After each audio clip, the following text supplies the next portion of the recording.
This week's been a wild one. 1 minute I'm cutting down a fungus-ridden pawpaw tree. The next the camera's overheating and then the skies opened up. Here's what it's really like trying to keep a garden going in this weather. So for a while now this pawpaw tree hasn't been looking too good. At first I thought it was a fungus. Now I'm thinking something's actually burrowed into it. And you can see all the leaves are just bunching at the top, compared to this pawpaw tree, which has actually given us 3 pawpaws already. So I've done a little bit of reading, and I believe you can cut down the trunk to about knee height. So I cut all the yucky bits off and then it should recover. Now this is a little bit of a gamble for me because I'm not entirely sure as to what its problem is, but at this stage I've got nothing to lose because I was actually going to just pull it out altogether before I did a little bit of reading. So let's chop it. So I'm thinking here's about a good height. It's just a little bit above my knee and it takes away most of the rot or the fungus. So here goes nothing.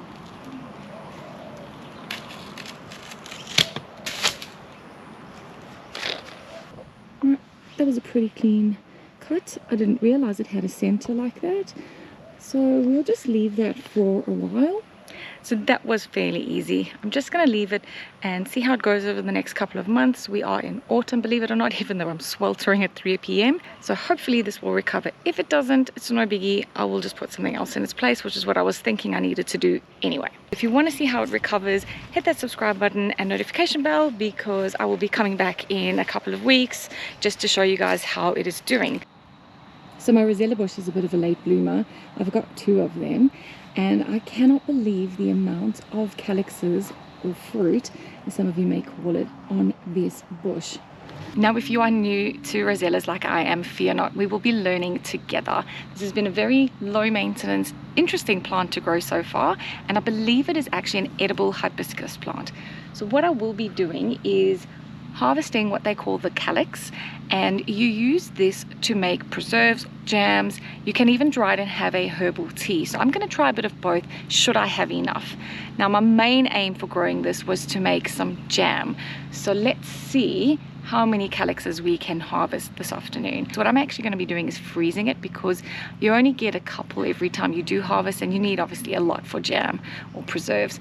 So what you do is you obviously wash it and then you split the calyx open and you keep the pip as well, because the pip inside is actually used for natural pectin when you make your jams and preserves. But let's see how much we can harvest today. I've done some reading, and you want to kind of harvest them when they're a bit bigger and a little juicy looking. So we will be harvesting those today.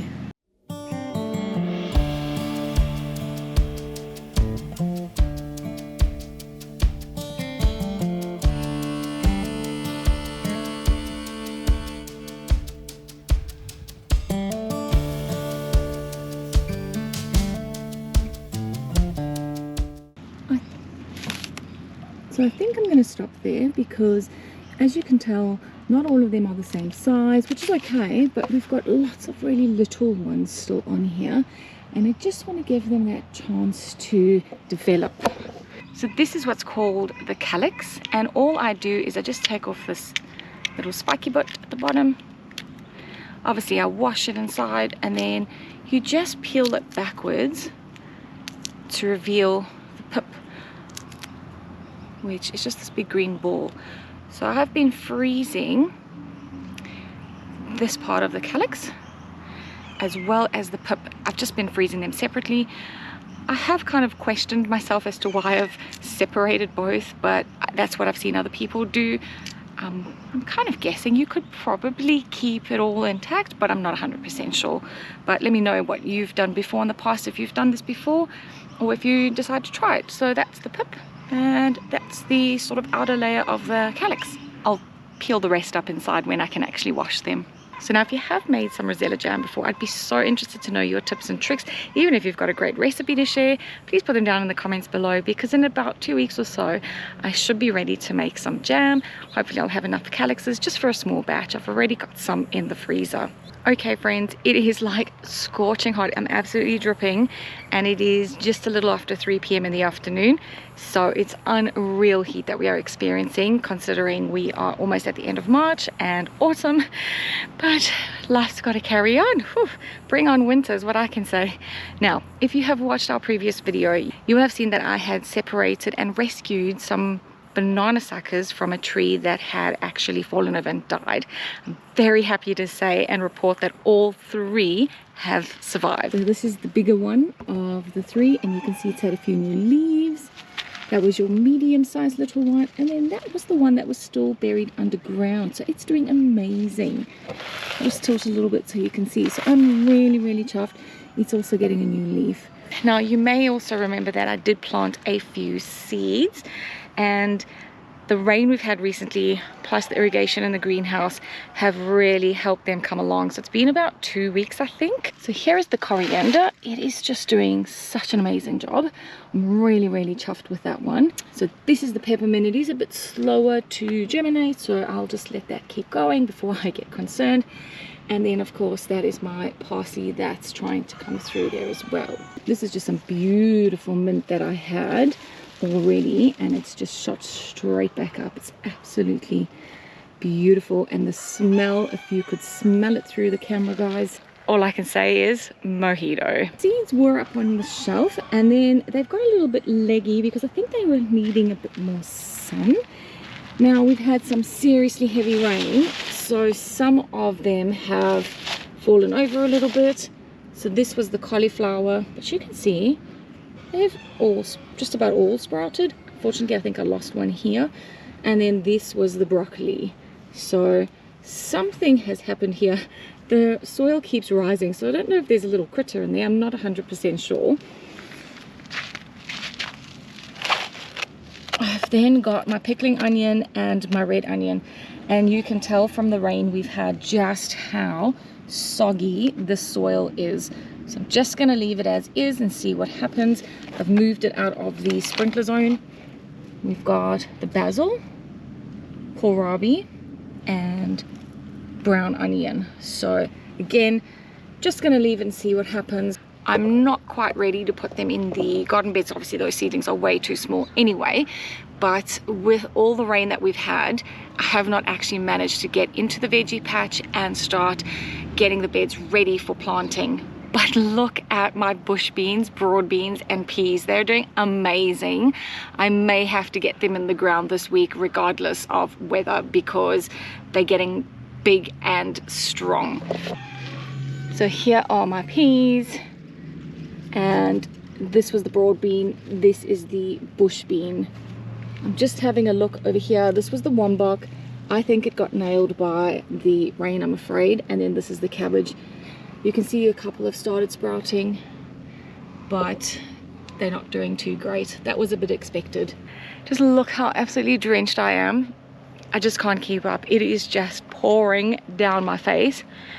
This is why we don't get out as much as we used to, and also why I took a break this summer, because it's just unbearable. Now, let's take a quick look at my strawberries because I am beyond excited. They are just getting stronger and healthier as we go. If you are new here, I am over summering these. They were runners from my original strawberry bed, and they are actually doing so well. This one's even trying to flower, so a bit interesting. It's a bit early, so I may actually just come and pull those off. So in a few videos back, we also rescued a pomegranate that was in a pot, and it didn't look too good. It wasn't very leafy green, and it wasn't producing any fruit. We still have not had any fruit off this pomegranate. Oh, I don't know if you can hear, but we are still squelching. The ground is sopping wet. It's unreal. We've had, I think I've worked out something like 160 mils of rain in 48 hours. So for some parts of Queensland, that's absolutely nothing. They've been absolutely nailed. But for us, it's quite a bit. Just look at this pomegranate, guys. With all this rain though, it is green. And we are getting a few flowers, actually quite a few flowers. So fingers crossed.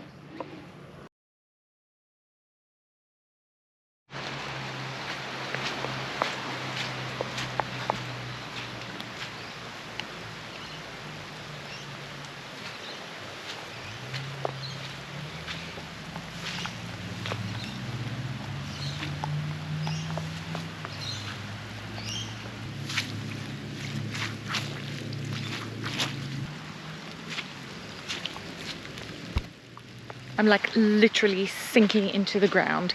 It has not stopped raining for a week and we have not been able to dry out at all. Our little overflow tank, which is just an IBC tank, is completely overflowed.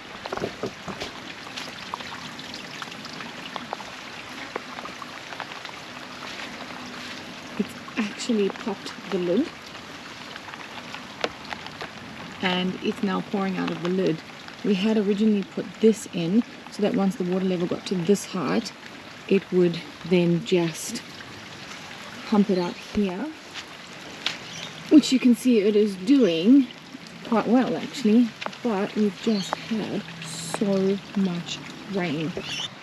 Sven's actually trying to manually pump our little stormwater pits because they actually just can't keep up with the amount of rain that we've had. So they're full. They're trying to pump, but they actually just keep getting overflowed. Our two 22,000 litre tanks are completely full. So we're just going to try and drain this because it is completely full. It's being fed from this pit, which then runs all the way along. It joins this one, which is catching from the roof as well. So it's a bit overflown.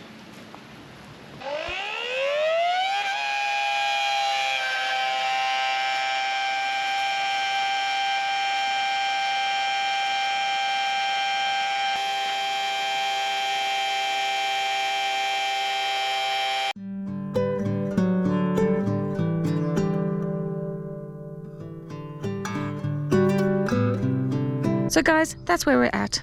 The plan now is to wait for things to dry out before we can jump back in. That's gardening. Messy, unpredictable, but still worth it.